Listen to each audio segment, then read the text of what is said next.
All right. Last session before you guys head out to more fun-filled bar hopping, right? So I'm going to pass the mic over. I apologize. I don't have a PowerPoint with everybody's name this time. I didn't get a chance to make it, but these gentlemen and lady are well known in the artisan community. I'm going to pass the mic down and let them introduce themselves, and we'll hop right in. Hello, I'm Rufio from Maison on the West. I'm Chris, Mastonon. I'm Robert from Humberworks Studio.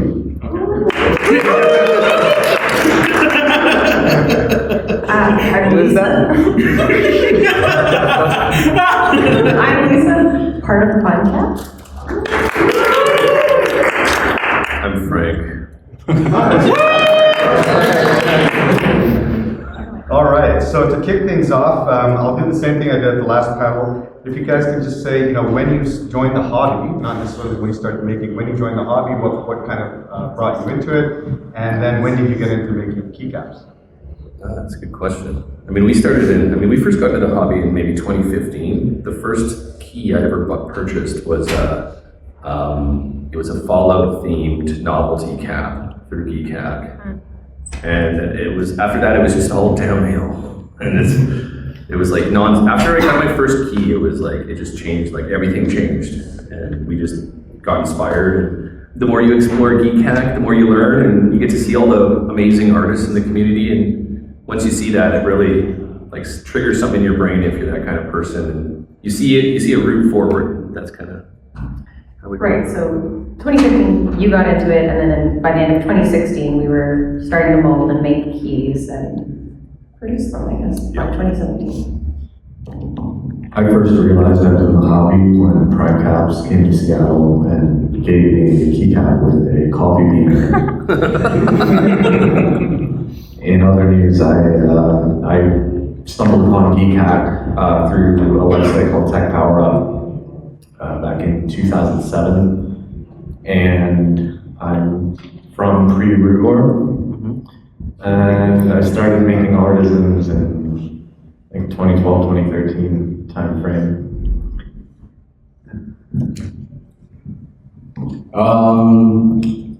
Keycaps kind of found me, honestly. My little brother got into it back in 2020, and the age-old thing of like not knowing what raffles are, he entered. He was like, "Oh, I want a cap. Oh wait, I have to pay $60 for this thing." I was like, "Oh, that's interesting." And I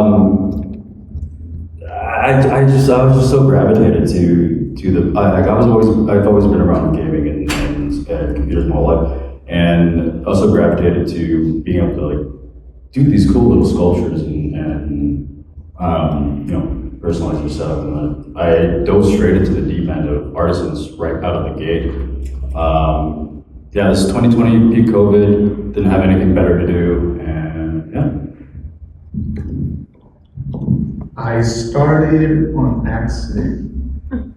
I was scrolling through Reddit, and the first thing that caught my eye there was NovelKeys, the game card. And ever since then, just took off. November, December of 2020.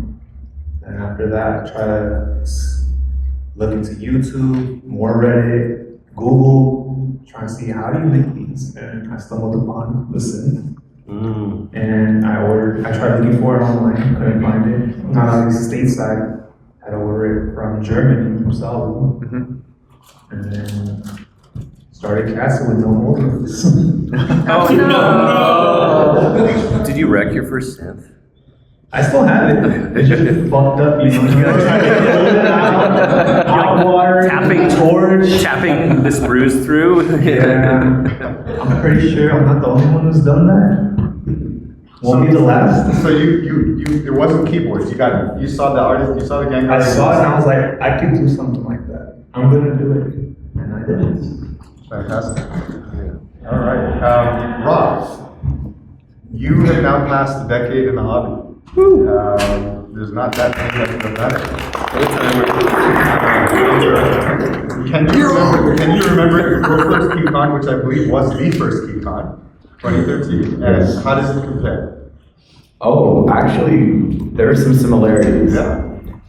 You guys have live music. We had somebody come in with their I'm gonna be a DJ. This is my DJ setup. He had his turntables and everything, and put on a DJ show. We had people from the hotel who were just, they were there for a couple days in between flights or whatever. They're coming in and they're dancing in the doorway to the music while there's a slideshow of the history of Apple keyboards and their relationships with Alps.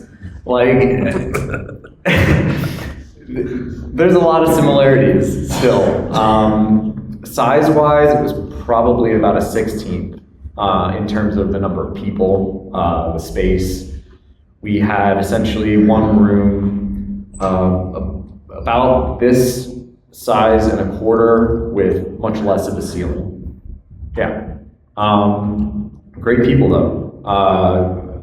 The one keyboard vendor was there to give you a concept of what that was like, and I'm trying to remember any other details that really stuck out to me. I think I know a bunch of you from other venues than just here, and I think that's another thing that stood out. As soon as we were done talking about keyboards and pressing every single button we could a number of times and going, oh yes.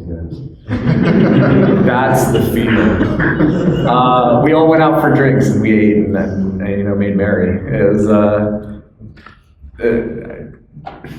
I'm glad a lot of those traditions have hung around and stayed with the community. Yeah.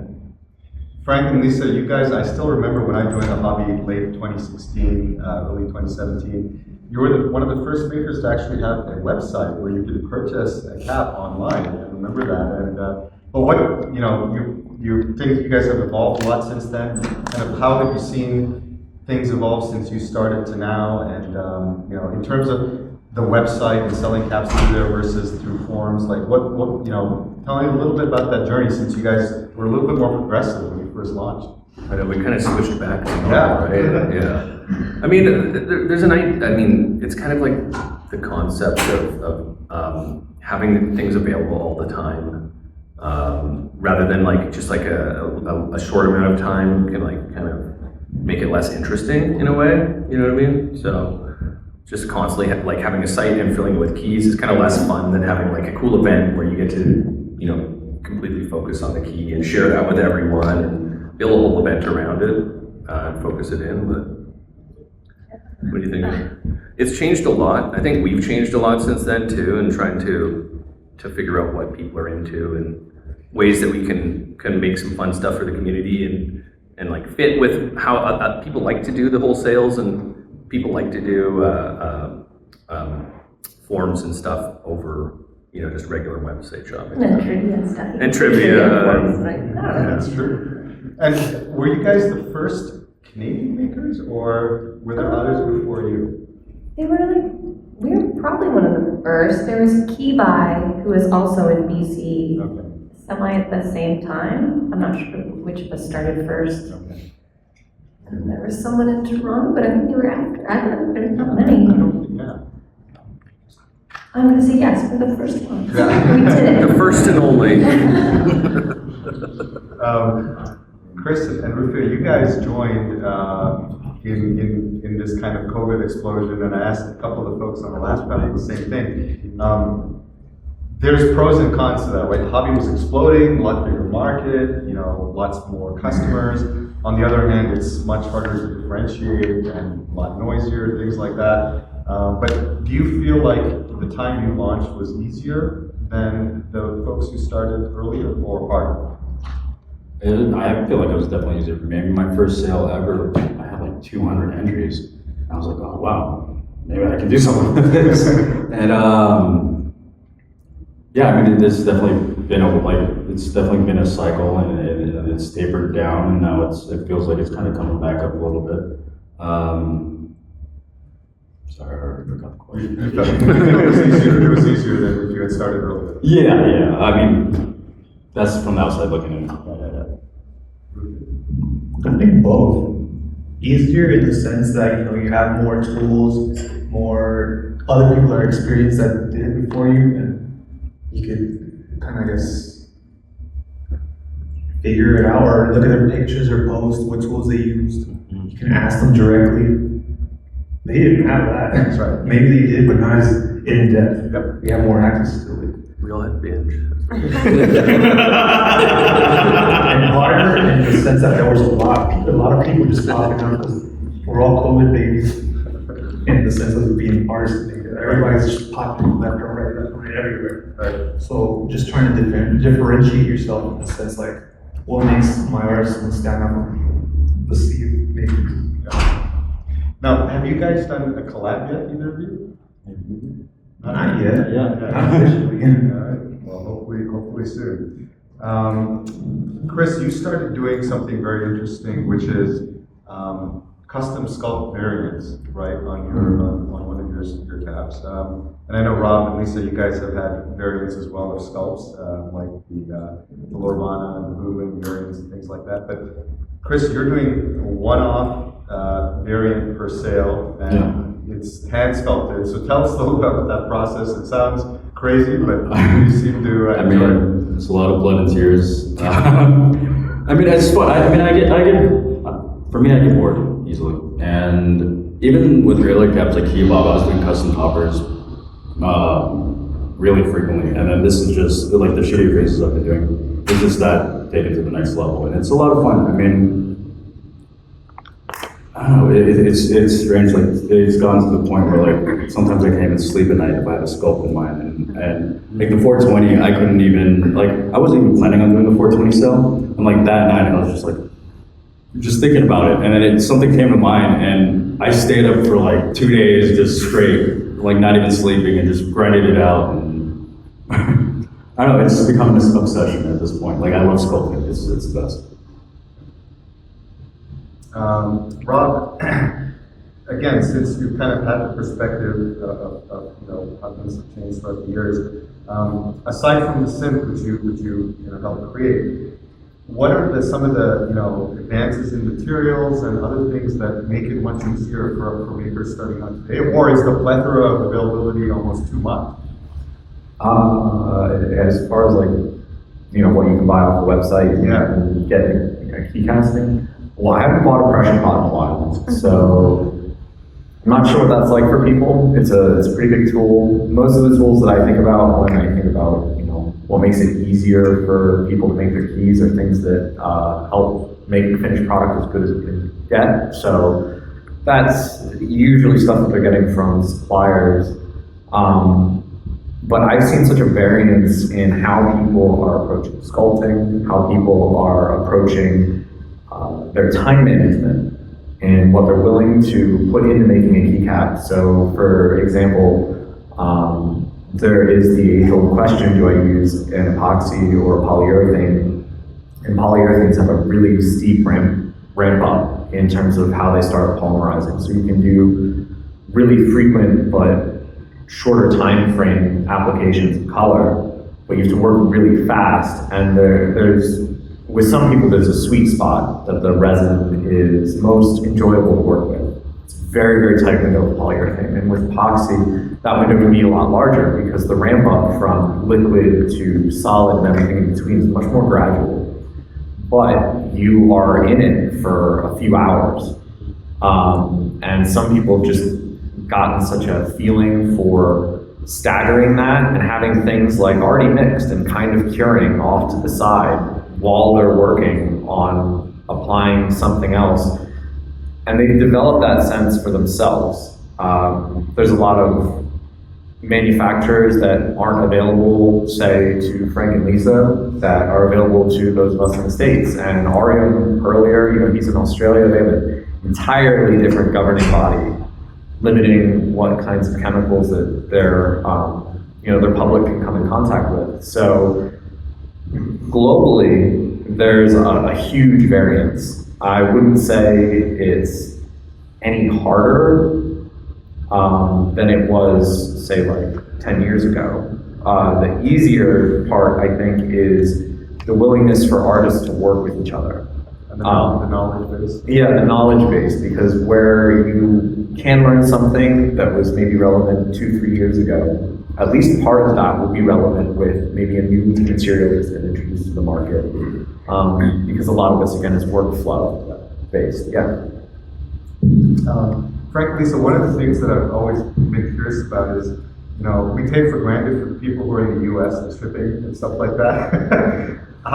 Is it painful for you guys to manage that process, or what's? Well, yeah, I mean, we have to, Broker things yeah, we have to in. broker everything in and. Broker? The government needs us to cut, right? We They import a gotta lot of take- our materials. Yeah. So You we just have can't like find a- things in Canada, it's just not available. Yeah, a lot of Like, materials that you can't even purchase. So we have like a broker that helps us get stuff over the border. And yeah, it's just a whole different ballgame shipping, but we make it work, and we've managed to keep the shipping costs pretty low, so that's been good for us. So I know one of the things people are going to be probably curious for all of you guys on the panel is like, is there anything that you're excited about that you're working on this year that you can share with us? Whether it's new sculpts, materials, collabs, anything you're comfortable sharing. Pandora is our next thing that we're working on. Oh, So yeah. I don't know if anyone saw the YouTube video, but we did a bust recently, and we kind of try to share the whole process for people who are curious about, you know, where you're at mentally as well as physically as you're going through it. And we built it into a story, and we're kind of working to build a universe around the work we're doing right now and pull characters out so that you can actually follow the story and see where everyone fits into the puzzle and what makes them tick. I mean, I don't have much time to write these days, but I'm trying to get it done. You have so many like ideas come out, like you want to do your stream, and we have this other backrooms project. Yeah, we're working on a backrooms project. You want to keep with stuff. We're starting up the pressure pot stream again too, which should be good. What else is there? Beads. Oh yeah, beads. With our most recent order, we made these little beads and tassels, and we're gonna get all the other makers to make them, so we can have like bead string with all like individual beads. We're dragging all the makers out into the forest, and we're gonna make them sculpt. Lots of things on the go. What do you Knocked got? That over. sounds like the EDC beats that kind of go on. Yeah, they're candy raver beads. That's how old I am.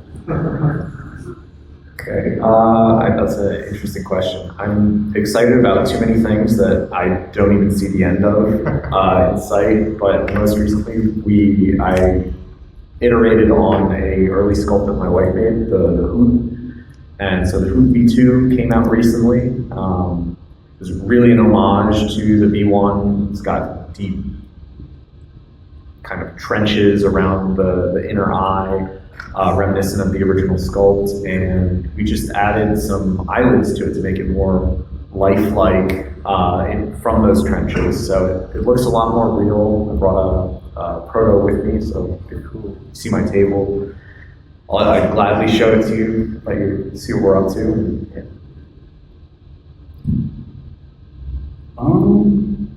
I mean, I have a few things going on. I got a collab with, this is okay to say. I have a collab with Sodi and Black Magic going on right now. Hopefully collabs in the future with some of these guys. Pretty happy with Shitface. Like, I'm having a lot of, or Shitface, I should say. I'm having a lot of fun with it. It's funny, the intent was, that was gonna be like 1 or 2 colorway sculpt, and that was it, like the OG. And it kind of just, it took its own path. But yeah, it's gonna be shit face, shittier face, shittiest Maximus. But yeah, and also I've been interested in doing more blank stuff and like actually painting inside molds with a brush and resin. Try to incorporate more like abstract things into my work and leaving more things up for interpretation to have emotional value, stuff like that. What was the question? Anything you're working on that's coming up that you're looking forward to, or new projects? I look forward to everything, man. You showed me some cool stuff last night. Have you seen much here? Yeah. No. I have a decent backlog, so Okay. things already been on collabs. I have a couple. I can't really say who.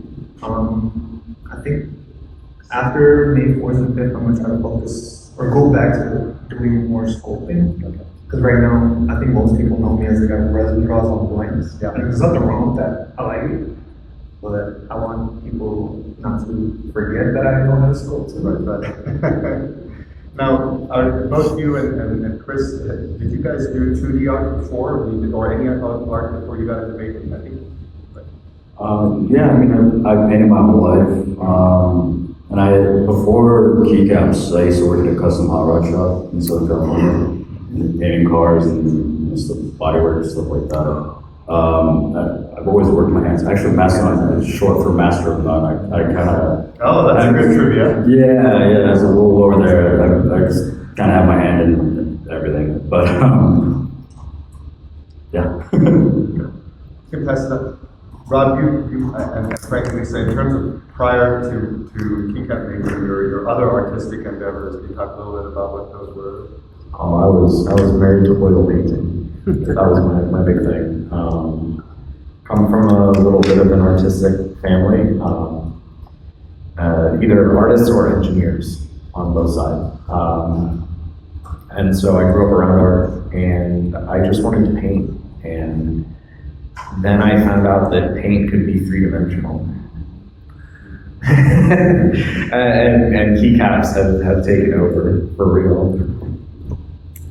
Yeah, I also started doing painting. I used to do a lot of acrylic painting, and then I also did theater, scenic design, and like set painting. And then I guess it's, Miniatures. oh yeah, well, that, yeah, That was you the design. scale models basically to start, so it's like small miniature things. And then I guess, kind of same with Rob, it's like, I fell in love with sculpting, because it's just the 3D art, I don't know, there's something about it that just added another dimension somehow. I was a photographer for the longest out of anything I've done. And so I started out taking photos for this other company that I was working at. I did that for years. While I was there, we started the keycap thing, and then I just switched to doing keycap. But for me, it's all about, I'm very much process obsessed is what I would call it. So she gets to do all the fun sculpting, and I get to like I get to smash on the materials, which I actually love doing. So it's kind of a crazy, I never thought that was in me, but it came out, and that's all I do now. Are there, this was asked in the previous panel, I know I asked this sometimes for the article, but maybe for the folks in the room, we could start that here with Rufio. Is there any particular artisan or sculpt that you didn't make that you were heavily inspired by, sort of look up to as something that's pinnacle of the work? I mean, Hunger Key, Albumin, or Nirvana, fucking NovelKeys with his shit too, Mastonon. I mean, everybody has been here, Yeah. Obviously, Quack, fucking Bluebird. The list just goes on. I think everybody that's come before me has, even after me too, everybody has a piece that stands out, that grabs my attention, that maybe it's like a little detail, like an ear, like the way they did the bird, the way they cast it, the effects there. The little elements. Yeah, like everybody has something that stands out that from stuff they bring. I can't really say specifically old one, just the one, like or 3 or 5.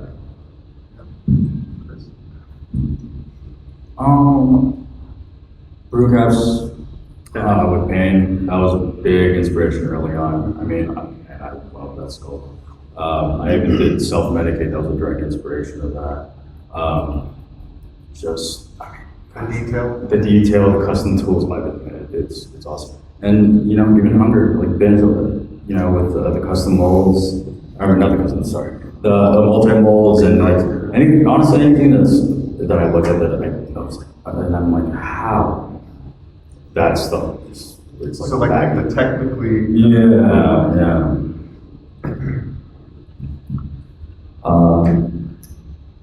The Nominator flower. I'm so glad I got a chuckle out of people for that one. No, that was, I love keycaps that turned heads. The first keycap that turned my head to really was the Clack Ogre and previous panels that was mentioned, but the teeth. It's, to me, that hit a kind of nostalgia for me. I don't know if anybody else here remembers the artwork in early Blizzard video games, Diablo, Warcraft 2, Warcraft 3. They had some awesome, like, it was right out of Palladium books, kind of heavy illustrative line work art, and Clack captured that in 3 dimensions, like so proficiently, that it set me off where I was mad that I didn't have any artisans at the time. And that was, again, one of the things that kind of spurred me into learning all of this. And to follow in a lot of my early work, what I thought was really beautiful about keycaps to begin with. My early designs being like lions, which were inspired off of by artwork that you'd see, like a gargoyle or a door with some sort of ornate carving on it. That's what really got me into it. And, Yeah. One that's always stood out for me is actually the Gas Primus V2. Just how the lines flow around it, and how the shapes go together, and then how they color them as well. They're like layers, kind of translucency. They don't make feel things. What about the shadow? Shadow. Do you remember the shadow? I think I missed If you shine a light on it from a side, it creates a human head silhouette. That's great. I would do that if I had one.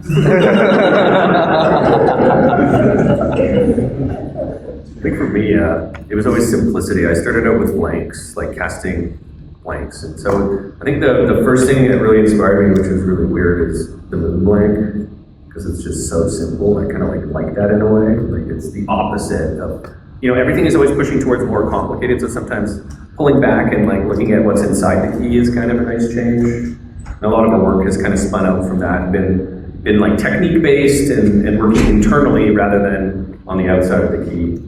Obviously inspired by Rob, and he helped us a lot out in our early years learning all that stuff, so we really appreciate that. But yeah, I think after a while, I just, you start to see the boundaries of the art form, and then you start getting magnetically pulled towards it. Right now, every day is an inspiration. Seeing everyone's caps as they come out, it's like, it just pushes you forward. The bar is working really like that. Yeah. If you guys are okay, I want to dial in somebody who would have loved to be here, but he can't. But while I'm doing that, and hopefully this technically works, if it doesn't, we'll continue as normal. If anyone has any questions for any of the folks on this panel, just PM me on Discord, Rmendis, and happy to answer those. Let's see. You bring it in. What's the surprise? How do I get to my apps here? Yep.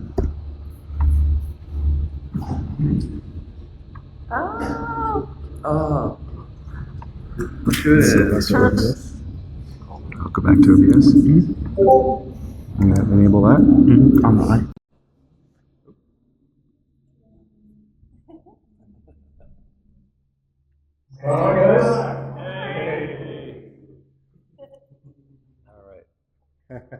All right. So, Kuda, can you hear us?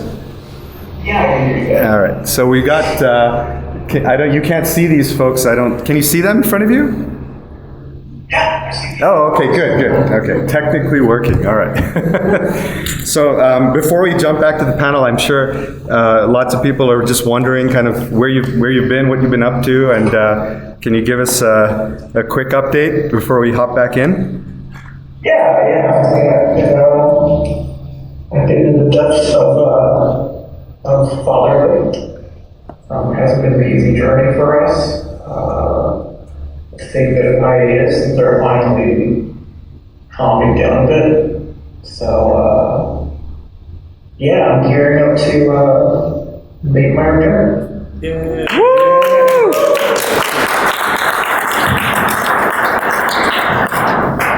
I'm going to give you guys on the panel the chance to ask questions or ask each other questions because I didn't really have a ton planned for when he dialed in. Okay. But I'll start with you guys. Yeah.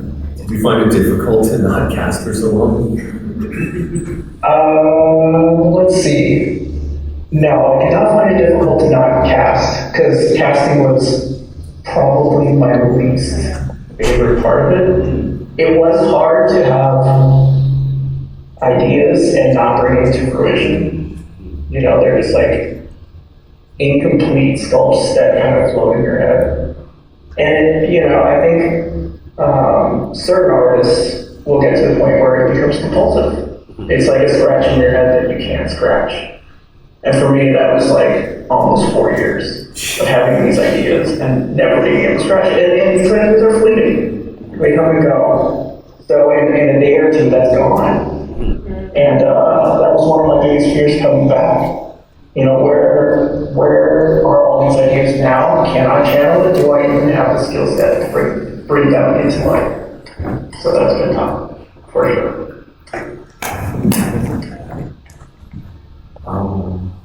I've always been impressed with the kind of work you've been able to pull out of limited resources, because I feel like I've known a lot of the colorants that you've used in your work, but you've achieved a kind of vibrancy, I think, through sheer blood, sweat, and tears.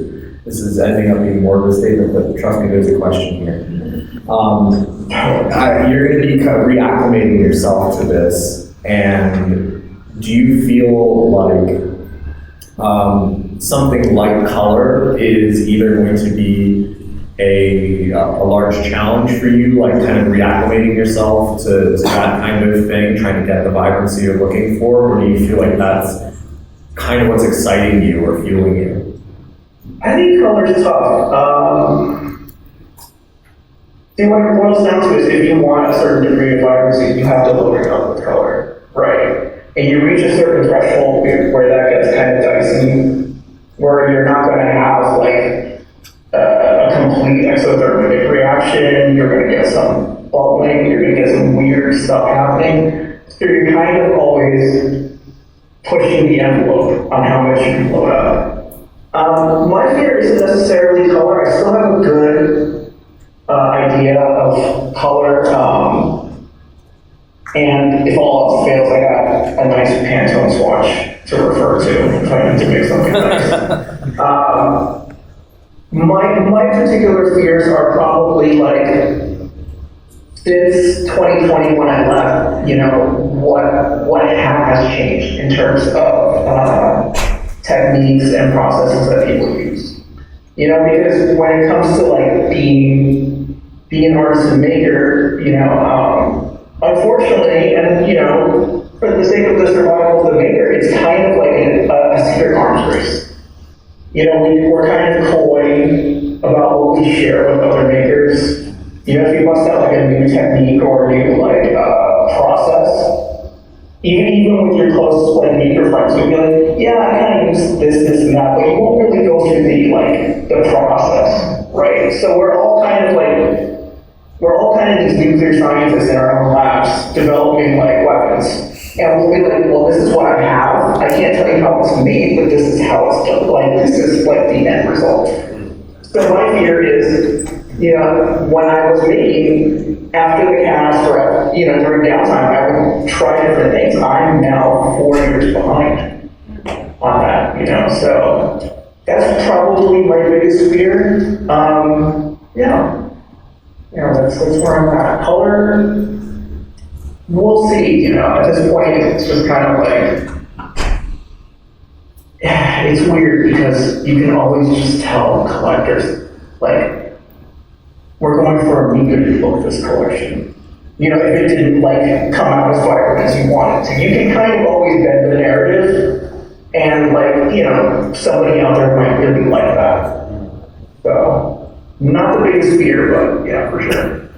Okay, so on the flip side again, is there anything that's giving you like a lot of strength in your comeback? Is there something that you're really excited about? Well, currently, as I'm speaking right now, I have about 8 to 10 sculpts. Probably about 6 to 7 are like 95 to 100% done. So, in that sense, I went into it with this fear that like I would have forgotten everything, but in all actuality, I would say like I'm at a point where I feel like I am a much better artist than I was 4 years ago. I thought I would lose all of it, you know, but it's just like riding a bike. In fact, like when you come back, you actually store a lot of that, you know. Art has always been like a release for me, and like being away for that long was like it felt pent up. So coming back, I just like had to spew out all these sculpts. Like that was the first order of business. Okay, casting. I don't know where I'm going to be casting. I know everyone here would love to see a sneak a peek.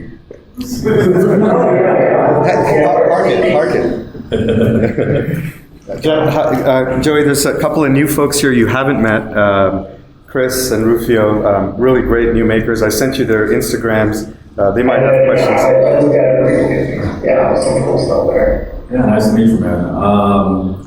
Don't really think of too many questions off the spot. I'm like having heart palpitations, okay? But you know, needless to say, your stuff has been a huge inspiration. Like it's so clear that your love for sculpting, it shows in your work, and that's you know, I've taken a lot of inspiration from that. And yeah, I mean, I have a 5-year-old son that's also on the spectrum, so I get it. It's not easy, and I guess if I did have a question, is there any chance you're out of Southern California now? I'm good. Are you out of Southern California too? Yes. Is there any chance we're going to see you in person in any of these film meets? Yeah, you know, as much as I want to be like, you know, I want to hit the ground running, I want to be super involved, like for me, it's more of a rainbow. So once I get to that point where I have my bearings, like, yeah, there's definitely going to be some engagement with people for sure. So I know it's going to Yeah, we go to meet them. Yeah. I don't know, I have questions in there. You're in LA, right? Yeah, I'm in West LA. Okay, cool. Yeah, me too. Yeah. Just meet up there at some point, I'm sure. Yeah, it was like, it's August, July, September? Something like It's that. in the summer. So, Joey, can you tell us a little bit about you know, the coming back process? I mean, you mentioned you've got 8 or 9 different sculpts. I'm sure people are really curious to see what those are. I know I am. But was it revisiting old friends? Was it new stuff you had in mind? Did fatherhood and the break change your perspective? Yeah. I mean, not directly in art itself, but fatherhood has definitely, it tempers you. You know, like, for example, I used to road rage a lot. You know, you can't really do that as much. And, you know, when your life is full of a good amount of, when your day-to-day is filled with a lot of, for lack of better words, BS, your filter and your threshold changes. How that translates into art is maybe if I made a catastrophic mistake. In the past, you know, I might have like thrown a synth across the room or like, you know, but now I'm just like, whatever. You know, and like when you have that ability to like stay calm in those situations, I think that's very helpful. In terms of coming back, what was that question again? It's like, sorry. what you know, the 8 or 9, you mentioned a lot of sculpts, right? So were you, Yeah. was it more about revisiting stuff that you felt was unfinished or new stuff? Well, you know, I think a good artist is constantly evolving. What you might be into back in, you know, 2015 isn't necessarily what you're going to be into today, right? So you're always going to be changing, you're always going to be shifting, but I can see myself going in a certain direction in terms of like my artistic style. Like I'm exposed to a lot more toys now. I mean, there's toys everywhere. You know, and like sometimes you know, as any creative person, you're kind of a sponge for your surroundings, right? And you can't deny the fact that that kind of stuff will spill into your day to day. So, as Kudos, I do see myself moving and evolving. You can't be like an edge sword forever, right? You can't be gaff forever, right? At some point, gaff gets kind of boring, so you have to pivot, you have to make changes. Conversely, looking at my old sculpts, there are some things that I just wasn't happy with. I think our sculpts are constant works in progress. I think your first iteration is just that, your first iteration. So I felt obligated to go back and make revisions to what I envisioned. I see these concepts as like these vague sketches in your head, and as you're sculpting, you're just tracing your mind's eye, right? But as that picture in your head becomes more and more clear, you might find that in version 1, the jaw wasn't that wide. Or in version 2, the eyes were actually set farther apart, right? So in my mind's eye, I have an idea of what I wanted these sculpts to look like. And I would say probably about half of these new sculpts, probably a little bit more, are me bringing these this final image of what I think those sculpts should have looked like. So yeah, I would say that for what I have right now, 75% are what I think gas sculpts should look like, and the other 25 are probably more in line with stuff that I conceptualized in the last 3 or 4 years. So on that note, and this is for all of you guys, I'll pass the mic. When you're working on something, and I know Kudos, you've pinged me in the past sometimes where you never really know when it's finally done, and sometimes you have to just cut it and cast and move on. But what makes you guys, when you're creating something new, at what point do you feel like, yep, this is ready, or do you never really feel that discrete endpoint, and you're just like, I have to put it out? Start with Rob. I have a really tough time finishing work. And it's by no means a matter of willful procrastination or anything like that. It's like pulling teeth. You sit down with something, you get your tool, you go in to make a move, and you look at it and you're like, wait, no. Okay, no. And then you make your move. That wasn't what I wanted to do. Okay, how do I recover from this? That can happen. And in those spots, honestly, I found it's not that I'm not willing or I'm not ready to do the work, but I'm not in the right headspace to approach it if I keep making those kinds of mistakes. It helps a lot for me to work on something else in that time and kind of think about the same problem that I had, but without my, this piece I'm trying to make finished. And so when something is very close to being finished, it's probably when I'm reaching a number of those apprehensive states where I have to go and work on something else in order to gain clarity on where the next move is going. I'm starting to hit a personal wall of what I can do physically, what I can conceptualize. And so there needs to be some other kind of growth. So I guess to plainly answer it, it's done when my limitations can only be fixed with extended periods of time that I won't give myself anymore. When you basically have no more bandwidth to continue that. Yeah. Exactly. And kind of conversely, that there has to be an axis of how much does this look like what was in my mind's eye, is kind of what Joe was saying. It has to be close enough to it. I think there's a point where it's like, I've completed all the things that I wanted to see on it, and I've finished it enough, and I'm like, okay, that's done. And then sometimes you put it down and you come back the next day and you're like, oh, no, you keep going on it.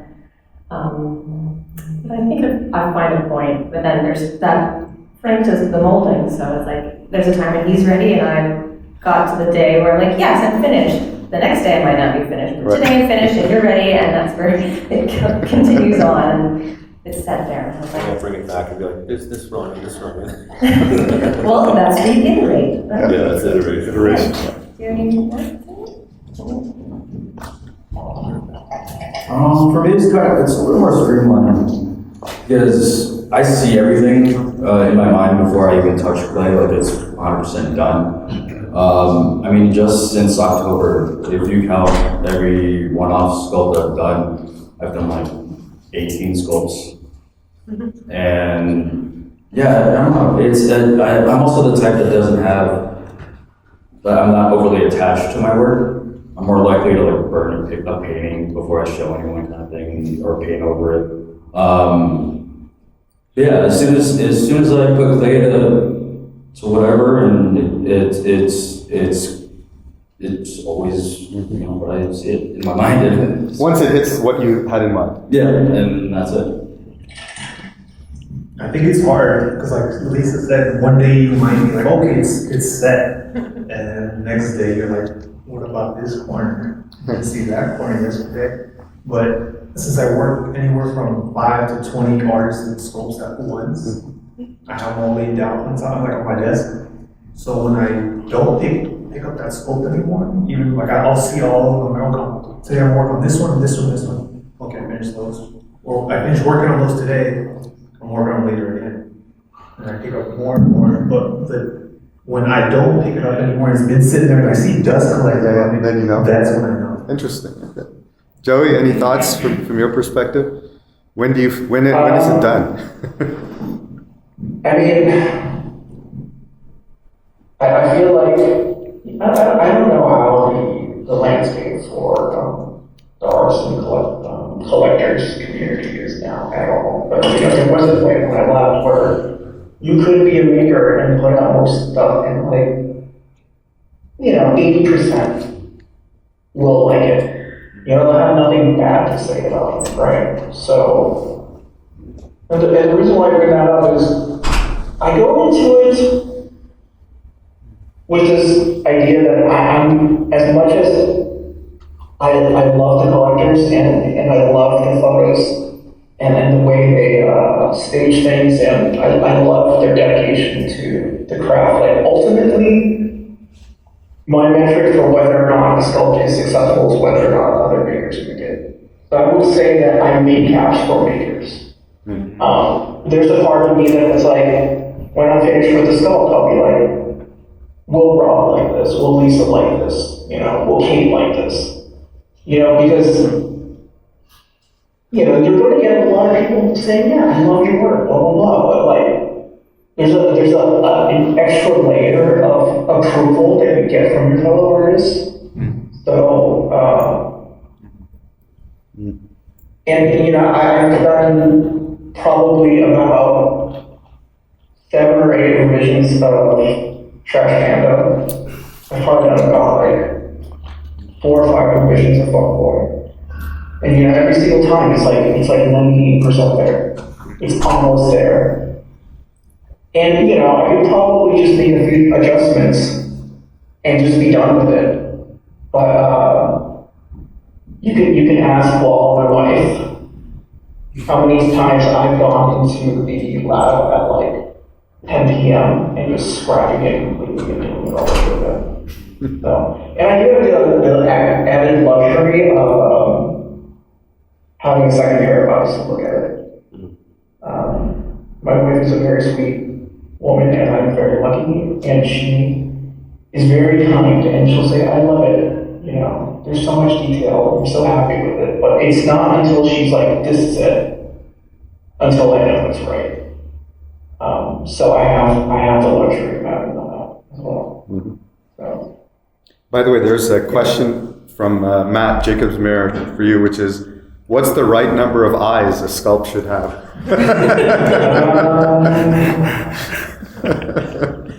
That's a tough one. I would say 2 is the right answer. So Joey's been out of the scene for a while, and you guys have been pretty active. What are some, things you think he should know? He asked me, and, I'm not a maker, so I have a very different perspective. But as makers, what are the things that, if you were returning to the scene after a while, that you'd be interested in knowing, that you think, would be interesting or good for Joey to know? By the way, it could be anything. The collectors, the market, anything. I'm sure people will give much more practical advice, but contact me if you want to know about some really cool machines that make things that are normally kind of difficult much easier. Much easier. Yeah, just hit me on Discord. Yeah, I mean, that's kind of where I'm at. Like, I can't sit for a 16-hour cast like I used to. I have obligations. So I've got anything that can help me streamline my process would be highly beneficial. Yeah, it's too much to go over here, but yeah, definitely hitting up in. So production scaling. Oh, production scaling, yeah. Okay. It has changed.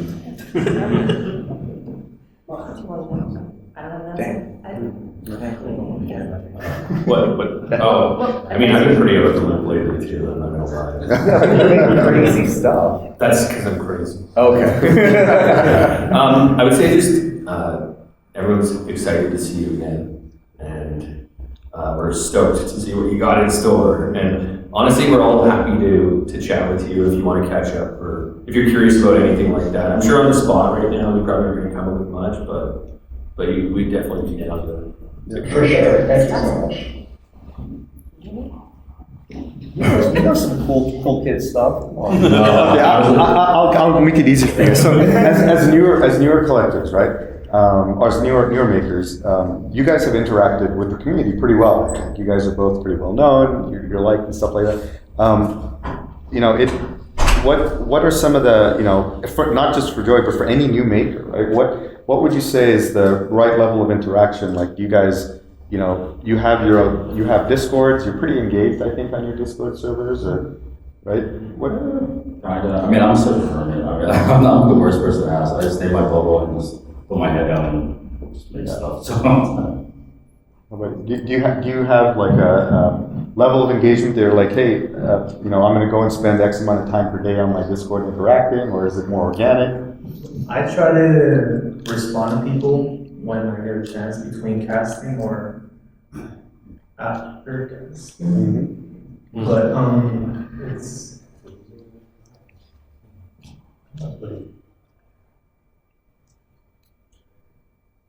more organic. Do you get a lot more DMs now and I stuff? think most DMs are asking questions about casting. About casting? And I'm happy to help, but I can't give you the answer for everything. Right. You have to do a little homework, But if I see you putting in the work, like, oh, you're doing 12-hour days like I am, fucking every day, or you're trying new things, trying to figure something, and I see you put in the work, yeah, I'll help you out. Interesting. So I would have expected you get more DMs from fans. So do you guys get a lot of DMs from other makers? Oh yeah. Yeah. Okay. I wouldn't know. I'm not a maker. So. Interesting. So how do you handle that, Chris? Are you just an open book in terms of that? Or? oh yeah, I mean, if anyone has any questions or like that, I tell newer makers all the time, like, I'm an open book, just ask me anything, I'll tell you. Especially if you're bored of it, right? Yeah. I actually have something. I'll drop this. Something I discovered working on cars and stuff, and truck and stuff like that. There's this. If any maker that uses polyurethane, there is this urethane reducer from House of Color that's used for bench resin, and you can use that with resin and do resin washes and do infills like super easily, and that, like, have capillary effects just smooth as butter. Yeah, that's Good tip. something I've been keeping in my pocket. Crazy. The amount of failures that you have back in the day doing those stupid shots, I figured there'd be like advances in those things. So. That's one thing that'll never change. Yeah. Rob, you get hit up by. How are sales these days? Like, how are That's what he's curious How are about. raffles, how are the fans, how's the community? I mean, I think the community being as like COVID treated the keyboard community like the keyboard community was an elastic band, and it really went way beyond what it should have been. So it's a new shape now. We're all kind of learning. In an earlier panel, one that I don't know if there's going to be a VOD of this, but yeah, definitely check it out. It has like Ariam and Bad Chat and Liam in it. And they talk about opportunities that weren't there now versus the height of COVID when everything was booming. And it's such an interesting perspective. It's not just hopeful, but it's accurate, because it's almost like the pressure's been let off to allow us to do more and to show, you know, people who are following us or people who are new to the scene that there can be new ideas that weren't there before. The old stratagems, you know, don't exactly produce the best results here. So really breaking outside of your mold and molding something new, which is, you know, we're all familiar with it, is actually kind of hot right now. Yeah. As far as sales, it can be all over the place, and for that very reason, you know, people are expecting some change. I think you're diving into a really good time, actually. Yeah, it's growing outwards in a variety of ways beyond keycaps, which I find interesting, where a lot of makers are now working on their own sculptures and other attached stuff, which is it's really interesting to see, and it's kind of neat to see the scene grow beyond keyboards in a way, even though it's like always will be keyboards. To see like the other versions of people's ideas in a different, because you know, as much as we love keycaps, it is pretty restrictive space to work in when you want to like put it back on something. No, that's a good point, Frank. We're seeing more makers do toys and, you know, other things. So there's one more question, and then I think, you know, Joey, we're eager to see a preview of at least one of those sculpts. But this is from JQ. You mentioned that, you know, Koala takes a look and kind of gives you a nod of approval on the sculpts. Do you think, and obviously you guys both, I think, worked heavily together with Key Collective. Do you think we'll see some influence from her, like in the Key Collective days at some point? I mean, she's always been a part of all of it. Yeah, even the dash stuff. I mean, I would say that if you want a good representation of like her influence, it'd probably be like Rmendis. It definitely goes a certain way. It's not as. I mean, let's look at it this way. All right. Sorry, I need to find my account. So, just everywhere. Not always, they're just like. So, Koala,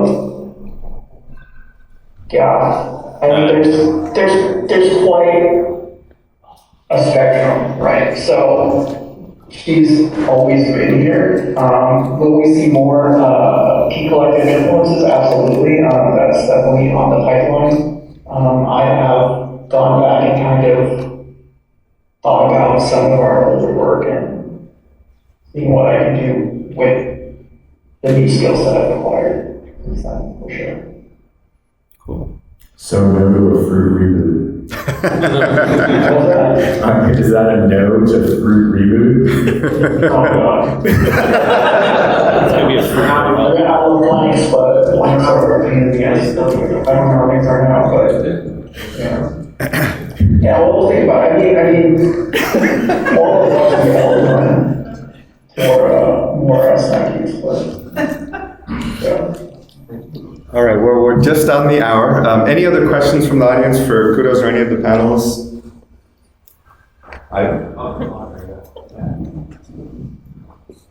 Hey Joey, huge fan of the work, just like everybody here in the hobby. I just wanted to point out, like, you know, Kudos and Koala, the plushies, the sleeves, they really, you know, they were doing things that were adjacent and that for people who just love the aesthetic and the ecosystem, those were just super well received. And like, you know, any of those ideations allowed us to feel like a real affinity for the brand, for the makers, and those are really special things to us.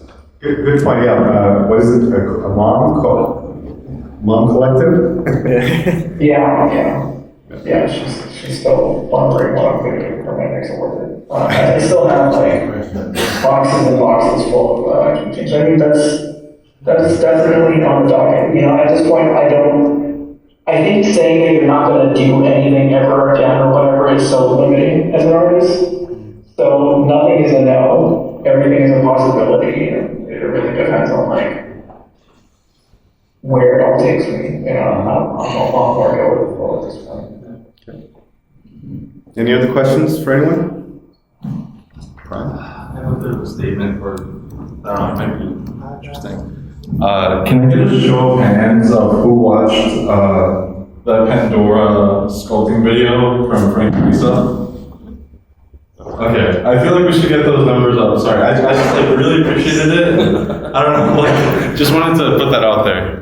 Yeah, Frank and Lisa have been doing some amazing stuff, and you know, Joe, you haven't been here throughout the the last few years, but Frank and Lisa run this stream, and they get the community engaged, and we haven't had KeyCon for 5 years, and they've been really doing a lot for the online stuff. So huge round of applause for Frank and Lisa to kind of keep that going.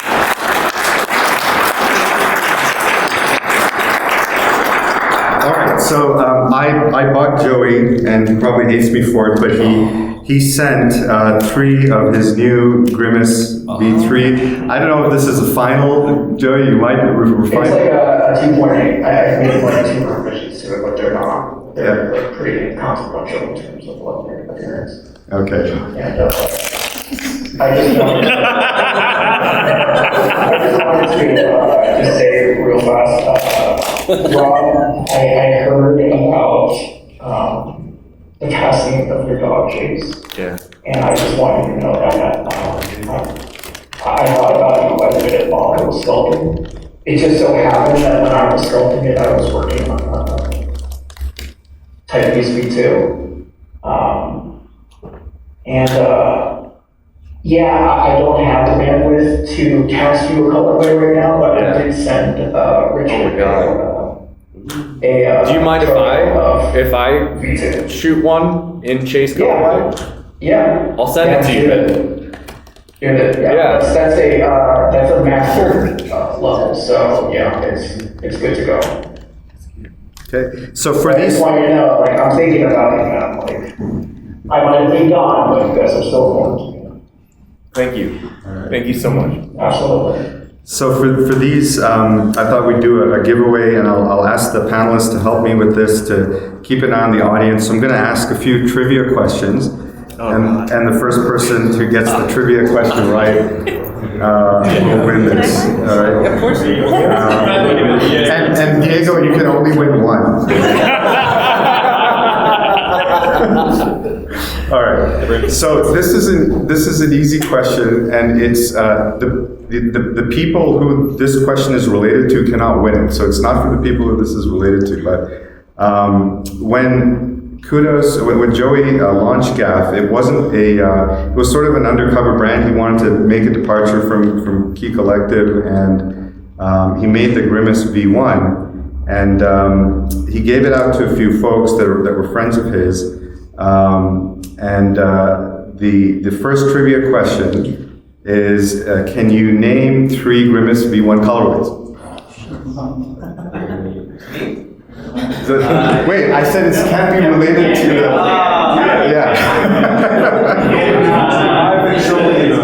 Raise your hand high if you can. I can do 2. Oh, it doesn't count. Rocky Shade. Sorry? Rocky from Shade. Rocket Junk, yeah. Shaders from here. Yeah. CY. Yeah, very good.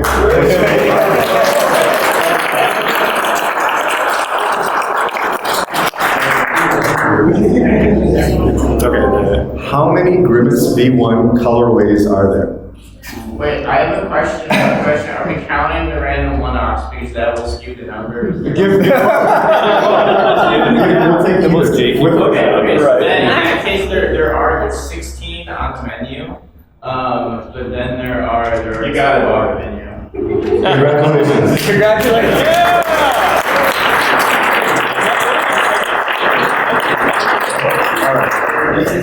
I'm going to ask a question that I actually don't know the answer to, and I hope Joey knows the answer to this one. If you don't know it, I don't know it. No, you got, well, somebody will hopefully know this one, but and I know who I can ask if not. But when was the Grimace V1 released? What year and month? Diego, come on. Oh, year. Give me the year. Year is 2017 for sure. Okay, month, roughly. Joey can. I can tell you. Roughly, it might have been around May. I'm not sure. Do you remember, Joey? If you give me long enough, I can tell you the exact day it was released. I was gonna say, so like, right. we got it, I think I got my first ones in the fall, the year before, but then like the actual public showing more in like the high building was the spring later, so. We'll give it to Diego for the year. Here you go, Diego.